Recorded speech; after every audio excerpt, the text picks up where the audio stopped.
En primer lloc, moltes gràcies, Manel, per estar aquí avui, en aquest esplèndid dia de novembre, i per participar en aquesta entrevista. Sé de la teva involucració amb organitzacions que donen suport a la salut mental, amb moltes organitzacions que donen suport a la salut mental, i per això t'estic molt agraïda per la teva amabilitat avui d'estar aquí amb mi i ajudar-me a fer difusió de la meva feina. En aquesta joia arquitectònica del modernisme barceloní. Moltes gràcies, Domènech i Muntaner, per haver construït aquest edifici tan preciós, on sigui el Domènech i Muntaner. I moltes gràcies al Joan Carles Casanovas, director de Casa Fuster, per haver autoritzat aquesta gravació avui, i a la Patricia Morgado, que és la jefa de convencions i events del Casa Fuster, i, com no, a Eva Retana, darrere de la càmera, sense la qual això no seria possible avui. Doncs molt bé, Manel. Ja saps que, com a hipnoterapeuta clínica, jo practico la Solution Focused Hypnotherapy, no sé com es diria en espanyol o en català.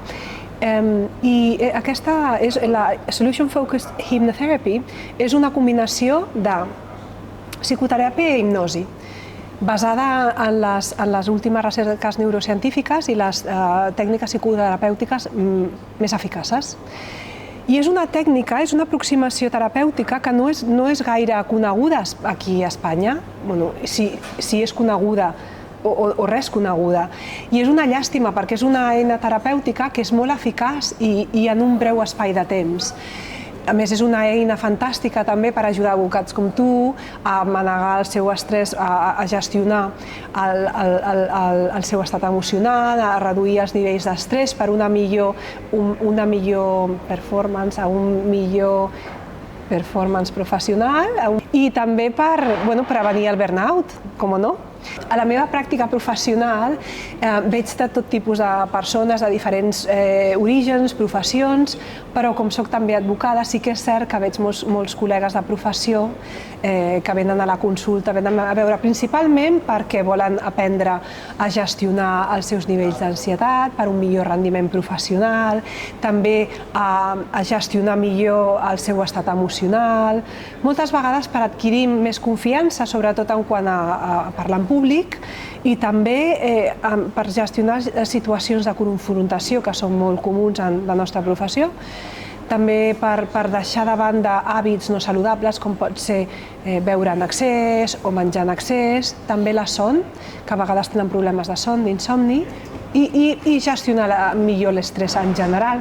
En el teu cas, Manel, el teu objectiu principal era millorar, reduir nivells d'estrès també, millorar les respostes de l'OCD, del TOC, del trastorn obsessiu-compulsiu, perquè no interferís en el teu rendiment professional, oi? És cert, aquest era el principal objectiu? Exacte. Bàsicament, els problemes principals que volia tractar era que no estava dormint lo suficientment bé, no tenia un descans reparador, i d'una altra banda també no tenia la sensació de ser lo suficientment productiu, tenint en compte que el trastorn obsessiu-compulsiu ja no interfereix tant com fa una dècada, però segueix d'alguna forma incidint, interferint en les meves activitats diàries. Aleshores va ser quan et vaig conèixer i, clar, jo en un principi era una mica, com t'ho diria, escèptic. Sí, escèptic. Una mica escèptic sobre la hipnoteràpia, no? Perquè en l'imaginari col·lectiu sempre un s'imagina la hipnosi com la persona que mou un pèndol d'un lloc cap a un altre i la persona cau en un estat de, jo què sé. Però no, és que no té res a veure amb això. I de fet el dia que ens vam reunir a Barcelona, a prop del col·legi de l'advocacia, m'ho vas explicar en què consisteix aquesta tècnica, que és una tècnica, a més, que està homologada, reconeguda al Regne Unit, i dic, escolta, anem a provar, perquè aquí pot haver-hi la possibilitat de poder tenir unes altres eines, adquirir unes altres eines que em permetin afrontar el meu dia a dia. Molt bé, Manel. Ja saps que per la majoria de persones, per la majoria de nosaltres, amb l'ansietat és una cosa molts cops que potser una vegada alguna persona pot tenir un atac d'ansietat o un atac de pànic d'una manera potser molt escandalosa, a la manifestació més extrema, o els nivells d'ansietat molt elevats potser poden detonar una resposta obsessiva o compulsiva també, però sembla que no ens adonem tanta compte de l'ansietat quan va pujant, del nivell quan va pujant, en el rerefons, fins que no arriba a aquests nivells que sí que ens donen una resposta que és més aparatosa, potser, no? Però a la majoria de persones el que passa és això, que va pujant el nivell d'ansietat a poc a poc. I no ho poden atribuir a un trauma en concret o a una situació que els hagi afectat especialment, sinó que és el dia a dia que van pujant els nivells d'ansietat. I generalment això va aparellat amb una son molt pobra, no reparadora o insuficient o inexistent també de vegades. Com has sentit, Manel? Com t'han ajudat les tècniques que hem fet servir i que han reportat uns comportaments més beneficiosos? Jo he de dir que és una teràpia molt efectiva en el curt termini. O sigui, que comences a constatar els resultats a mesura que, o sigui, de forma progressiva. Millores. Tenir una son més reparadora, cosa que això em permet d'entrada ja poder rendir, tenir un rendiment més alt en el meu dia a dia, no tenir aquella sensació de cansament, d'estar esgotat, de que em falta unes hores més, això importantíssim. I d'una altra banda també tenir pau interior. Arriba un moment d'estat de relaxació que ajuda i contribueix a que tu puguis fer les teves activitats amb uns nivells d'ansietat que són, que no estan en un nivell gaire elevats, sinó que estan dintre d'uns paràmetres que són normals, òptims. Crec que aquests són els dos principals beneficis. Jo me'n recordo que en aquella època la meva principal era el son reparador, perquè això al final també acaba desencadenant tota una sèrie de reaccions, no? Però sí que és cert que, a part de la son reparadora, també he tingut un efecte pel que fa a la reducció de la simptomatologia obsessiva. Perfecte, molt bé, Manel. Ja saps que a Solution Focused Hypnotherapy no aprofundim en el passat, ja que per resoldre el problema no és necessari, a vegades, per trobar la solució no és necessari donar-li moltes voltes al problema, perquè molts cops el que pensem que és el problema no és el problema, sinó que és només un mecanisme d'afrontament que hem ideat o en algun moment ens van funcionar i que seguim repetint.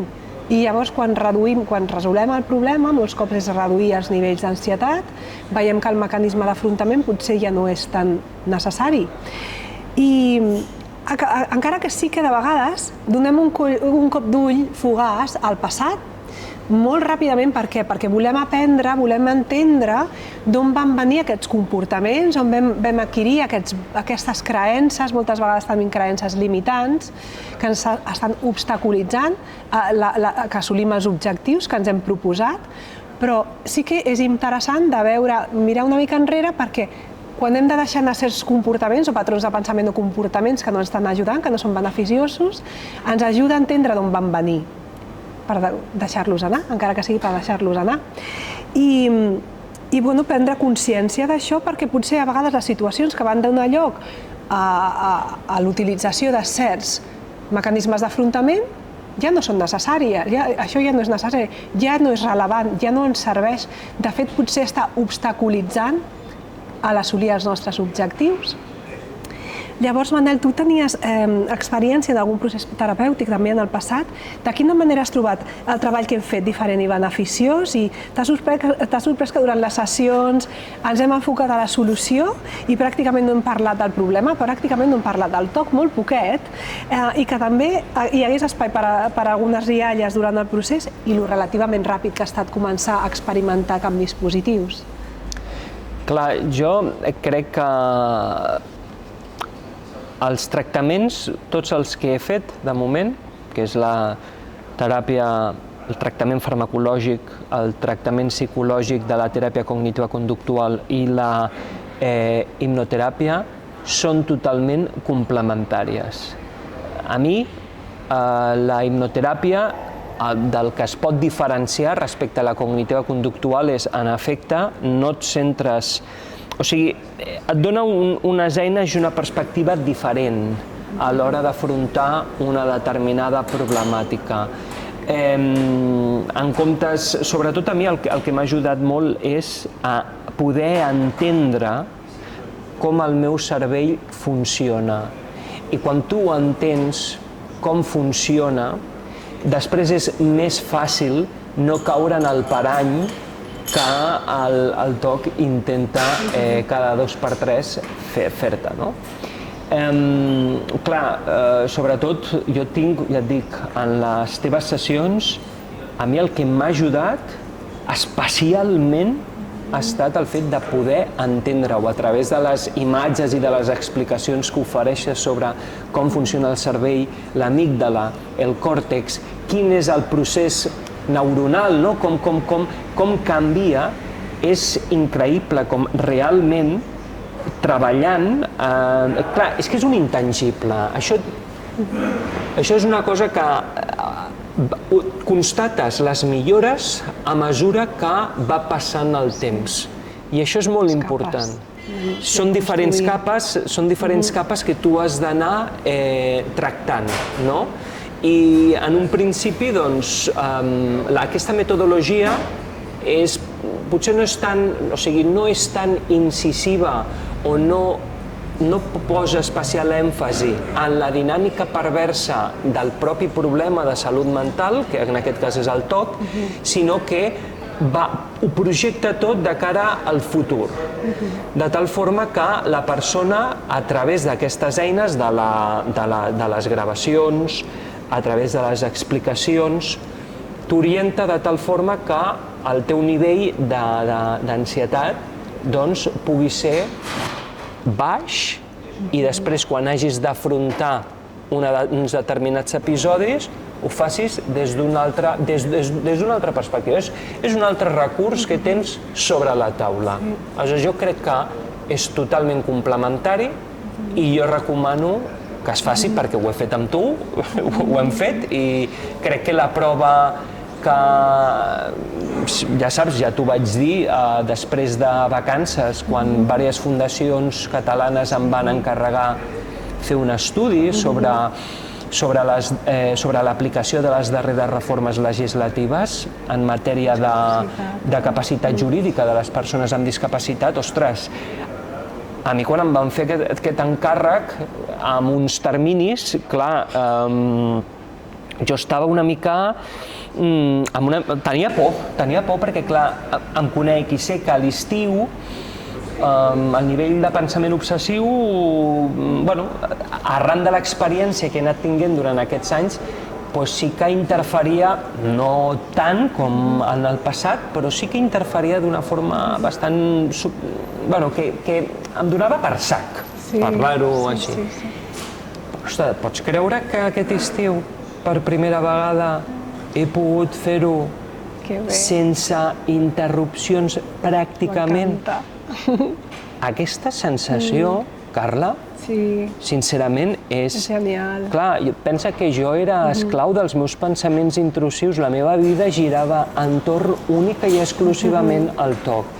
Interferia un 90-95% en el meu dia a dia. Allò no era vida. El que jo tenia fa 10 anys, allò no era vida. Era esclau dels meus pensaments intrusius, vivia, és com si estigués... com jo dic, és com si estigués... Estàs en una presó. És com si estiguessis en una presó, reclòs, en un espai on ningú et veu, on tu comences a cridar i ningú t'escolta. Estàs en un moment de desesperació i quan una persona està en aquest moment, en aquesta etapa de desesperació, és capaç de fer qualsevol cosa. Inicies aquestes teràpies, donen resultats, però a més hi ha alguna cosa, jo ja feia temps que deia, em falta alguna més per poder acabar per acabar de... I t'he conegut hipnoteràpia i dic, hòstia, doncs això ha estat una eina més que m'emporto i una eina que ha estat molt profitosa i que t'estaré eternament agraït perquè aquelles setmanes d'estiu, i t'ho puc dir, i t'ho dic amb la mà al cor, t'ho dic de debò, han estat les millors vacances de la meva vida. Potser no han estat de festa com altres anys, saps? No, però ha estat el fet de tenir pau interior, allò que jo sempre he estat cercant i que la gran majoria de nosaltres, tinguem o no tinguem, també busquem, també anhelem, no? Per mi això, Carla, ha estat el millor regal que em podies donar.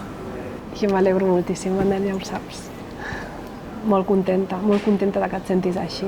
Aquesta era l'objectiu, per això hem fet aquesta feina. Gràcies a tu. Per això hem fet aquesta feina, Manel.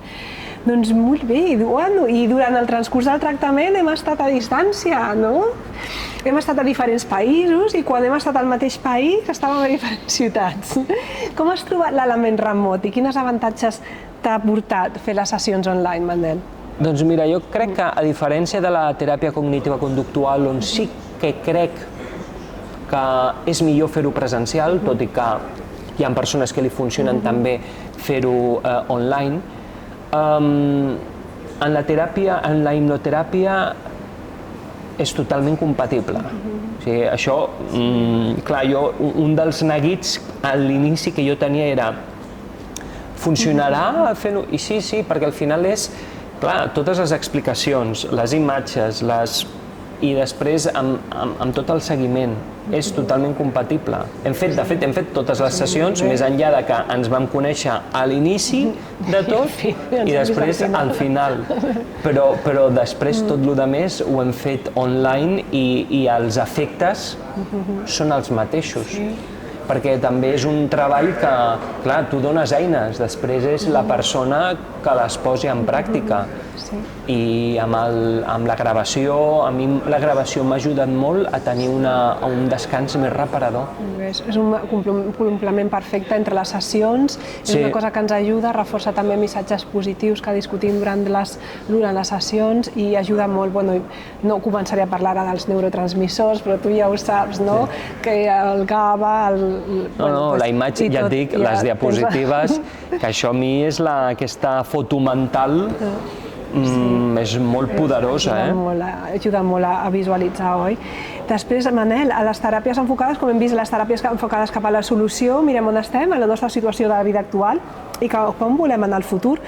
Durant la primera part de les nostres sessions, què fem? Ja saps tu, ens enfoquem en l'entrenament mental, una mica de mind training per reforçar còrtex, les àrees cerebrals per les quals el pensament intel·lectual pot controlar les emocions. Després d'això parlem de la neurociència, de la recerca, parlem del cervell, fem psicoteràpia, psicoeducació, que aquesta és una part molt, molt important. Tu ja ho has dit, és que és la part que ens empodera, d'alguna manera, quan comprenem, quan entenem què ens està passant, ens podem ajudar tant perquè tota aquesta ansietat negativa, excessiva, que autocreem nosaltres, sense donar-nos compte quan no ho entenem com ho fem, doncs això és una cosa que ens podem estalviar. Una vegada que sabem, que prenem consciència i entenem què és el que passa al cervell. Llavors és una part fonamental. Després d'aquesta part, sempre volem anar millorant i escalem el progrés. Fem una escala de com ens trobem, no? Tu que sempre em dius com et trobes en el dia, anem escalant i fins que arribem al 10. I després d'això fixem els objectius, superimportants també per anar cap endavant, per seguir un passito, estic fent un canvi d'idioma, passets cap endavant, i després de fixar els objectius és quan fem el trans, quan tenim la hipnosi. I bueno, la primera part ja és més coneguda perquè moltes aproximacions terapèutiques ho fan servir. Potser no tant el mind training, que això és més de neuroscience i més d'hipnoteràpia, però sí que la fixació d'objectius o la psicoeducació, això és molt comú.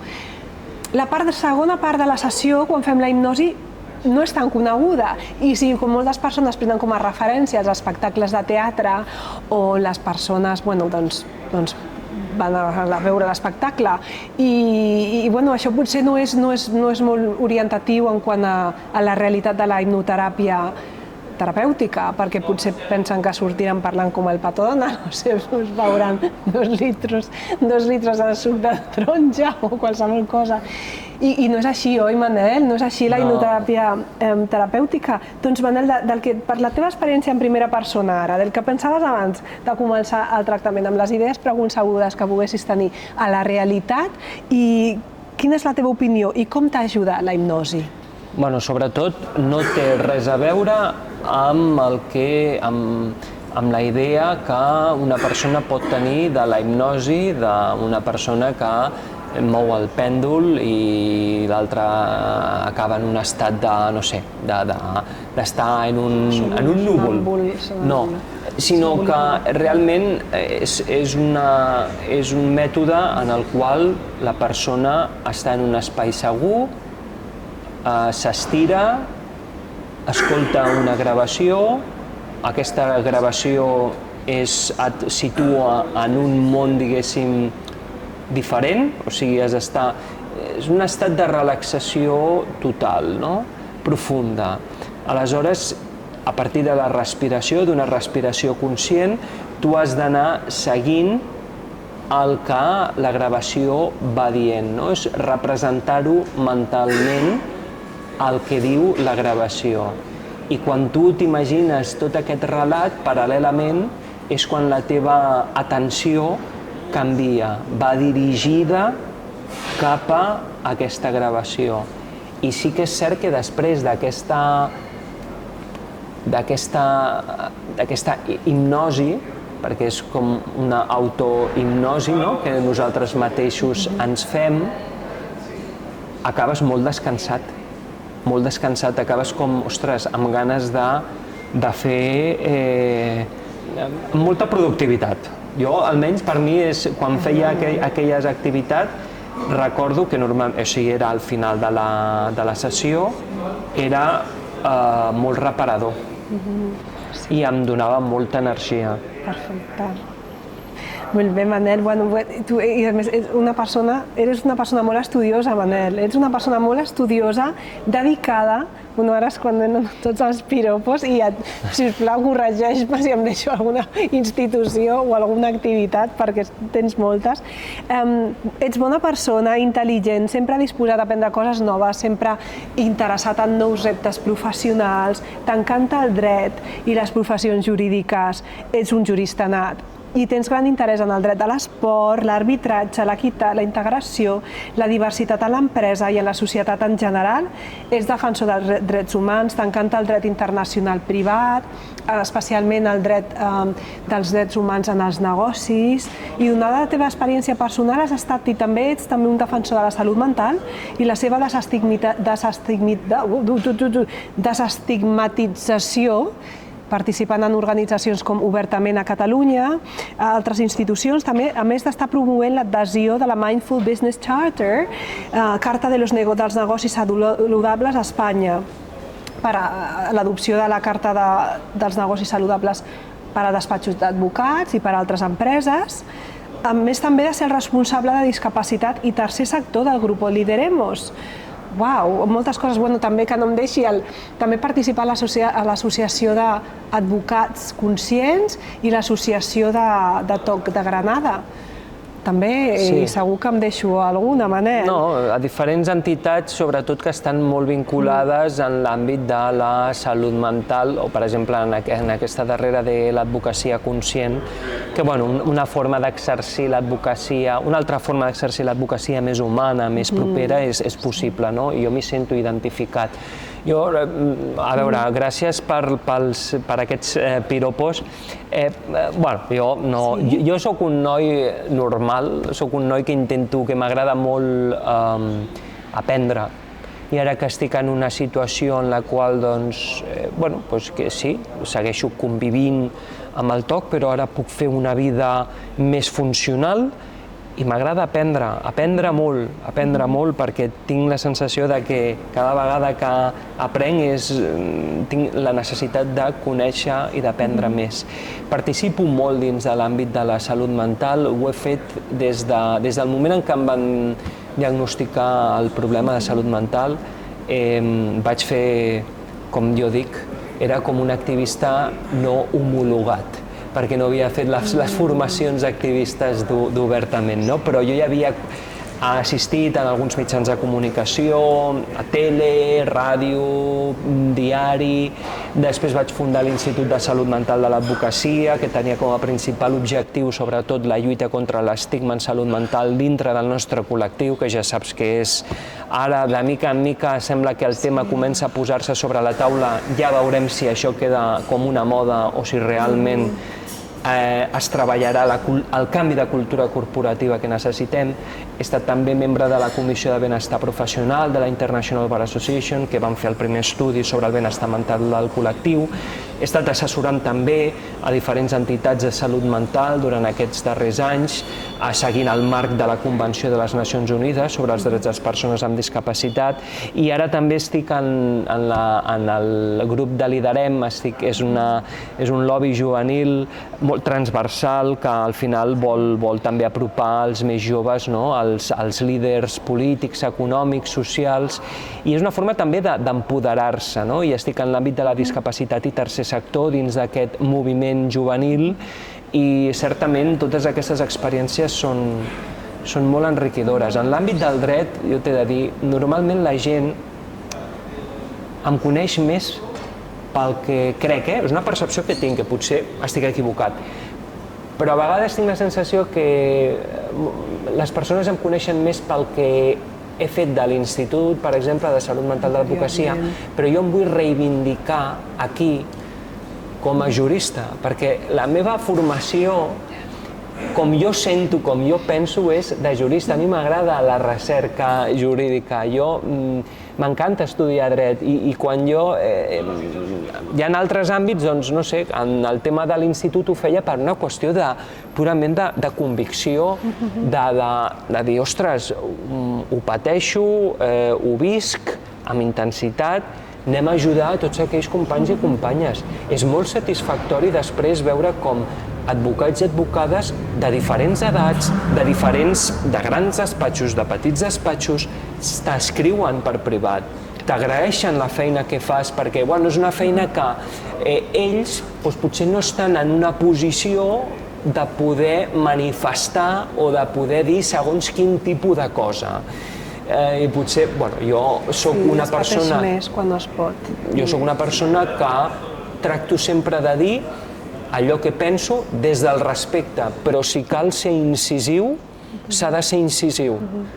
I crec que, sobretot, en l'àmbit de la salut mental és un àmbit on jo m'hi he trobat, però sí que és cert que en l'àmbit del dret, com dic, soc molt promiscuo. M'agrada tocar moltes peces, i el dret internacional dels drets humans i el dret internacional privat, i a més amb l'approach aquest del business and human rights, és una cosa que em té fascinant. Manel, ets una persona amb talent. Malauradament, però malauradament les nostres respostes d'estrès, que ho hem vist durant les sessions, es poden interposar i impedir que el nostre talent es manifesti en tot el seu esplendor, que això és un problema a vegades, perquè ja tenim tot aquest potencial que de vegades, i que pot ajudar tantes persones i fer tantes coses bones, productives al món, i quan estem en modo supervivència, quan estem en survival mode, estem per unes altres coses, no estem per desenvolupar totes aquestes capacitats. I per això, un dels teus principals objectius, jo recordo que al principi de tot, el que em vas dir a l'iniciar la teràpia va ser que volies ser capaç de gestionar les respostes que estaven interferint amb el teu rendiment professional, especialment per poder fer més a aquelles àrees que tens especial interès professional. Un dels meus objectius, a part de jo tenir sempre en ment els teus objectius i intentar que els puguis assolir el més ràpid possible, un dels meus objectius és que també, a part de que els assoleixis el més aviat possible, quan surtis a la consulta tinguis unes eines, que això estigui internalitzat i que tu tinguis eines per afrontar la vida, per afrontar les situacions de la vida, perquè, com ja sabem, la vida succeeix, les coses passen, no podem canviar això, però sí que podem canviar com nosaltres responem enfront als esdeveniments de la vida i que estem preparadíssims per afrontar situacions molt difícils, sobretot quan els nostres nivells d'ansietat són baixos i la nostra intencionalitat és alta. Llavors, en aquests casos, podem afrontar les situacions més difícils. Doncs tu has anat assolint els teus objectius, Manel, de manera consistent setmana rere setmana. Com et sents ara que estàs equipat amb aquestes eines que et poden ajudar i que tens més control sobre la teva ment que no pas la teva ment control sobre tu? I especialment en quant als teus objectius professionals, que era una de les teves principals preocupacions, i com ha millorat la teva vida en general? Jo ara em sento més esperançat i sobretot amb més eines. Tenir la sensació que és inevitable, que soc conscient de les circumstàncies, soc conscient que he de conviure amb aquest problema de salut mental, però jo ara tinc més eines per poder afrontar-ho i per poder fer una vida el més funcional possible. Aquest és el meu objectiu.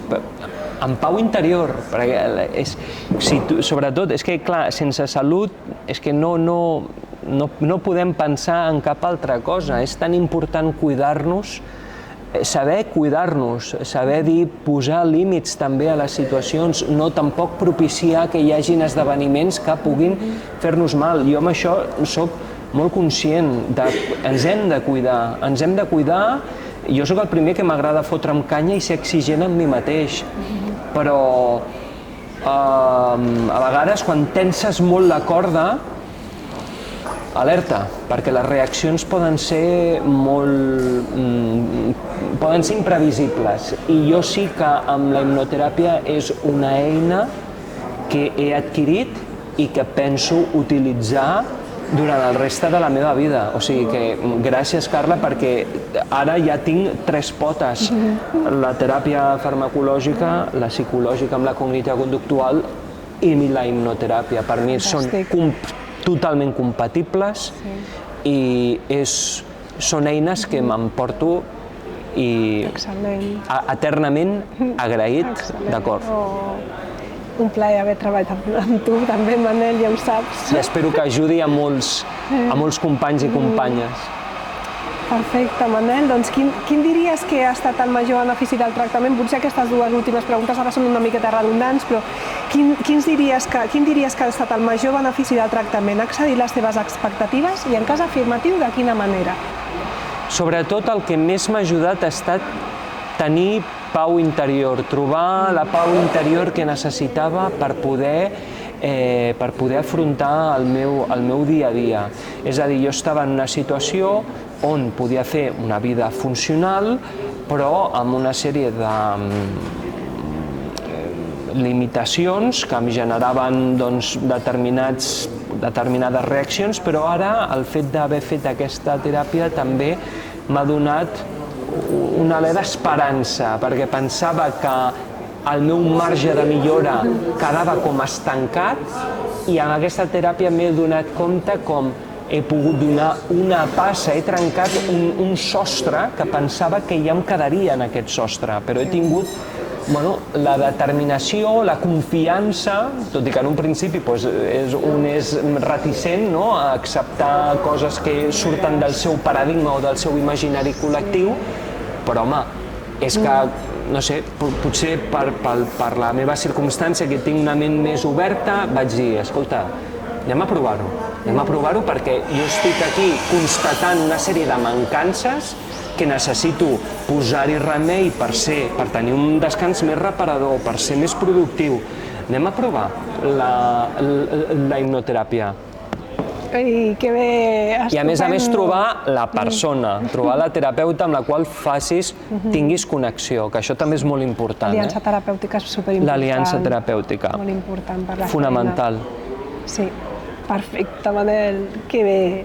Doncs ara també ja, per acabar, si es donés la situació de que et trobessis parlant amb una persona que estigués batallant en una situació similar a la que et trobaves tu i que estigués considerant provar alguna estratègia que pogués ajudar-li a millorar la seva situació, li recomanaries que seguís els teus passos en línia amb la feina que hem dut a terme junts?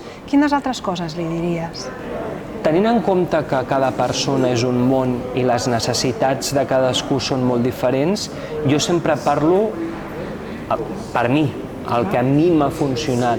I jo crec que cadascuna de les 3 potes que he esmentat anteriorment han contribuït a una millora significativa del meu estat de benestar. Aleshores, jo sempre que parlo amb companys, companyes de batalla, que poden tenir també trastorn obsessiu-compulsiu, o bé que a partir d'ara, quan parli amb companys i companyes, jo diré, doncs mireu, aquesta transició, de moment he provat 3 coses que m'han funcionat. Farmacologia, el tema de la medicació a mi m'ha funcionat, la cognitiva conductual, que també m'ha funcionat, i també la hipnoteràpia. I per mi la hipnoteràpia ha suposat una revelació perquè he pogut trencar un sostre que pensava que ja aquest sostre ja seria de per vida. I m'ha deixat amb una sensació d'esperança de dir és que encara potser puc trencar alguna cosa més provant, no? Perquè al final és també provar, de trobar el camí. I jo crec que la hipnoteràpia contribueix a una millora progressiva. Perfecte. O sigui que... Què vols que et digui, Carla? No. És que és així. Sí, i és que a mi m'encanta aquesta eina. A més, també dona resultats ràpids. I es nota que ho vius i això també és important. Perquè pensa que també ha d'haver-hi aquesta aliança terapèutica de la que parlàvem. La persona també s'ha de sentir interpel·lada quan parla amb el seu terapeuta, perquè si constates que el teu terapeuta creu en tu, vol el millor per tu, t'està donant les eines, aquest vincle després és molt fort i contribueix, sens dubte, a la millora. Estupendo, Manel. Bueno, ha estat un plaer, ja ho saps, treballar amb tu. Gràcies a tu. Moltíssimes gràcies. I et desitjo molta sort en el teu projecte. Moltes gràcies, Manel. Moltes gràcies a tots per haver-nos acompanyat avui aquí en aquesta entrevista tan agradable a Casa Fuster i, bueno, espero que us hagi agradat. Fins aviat. Moltes gràcies. Adéu.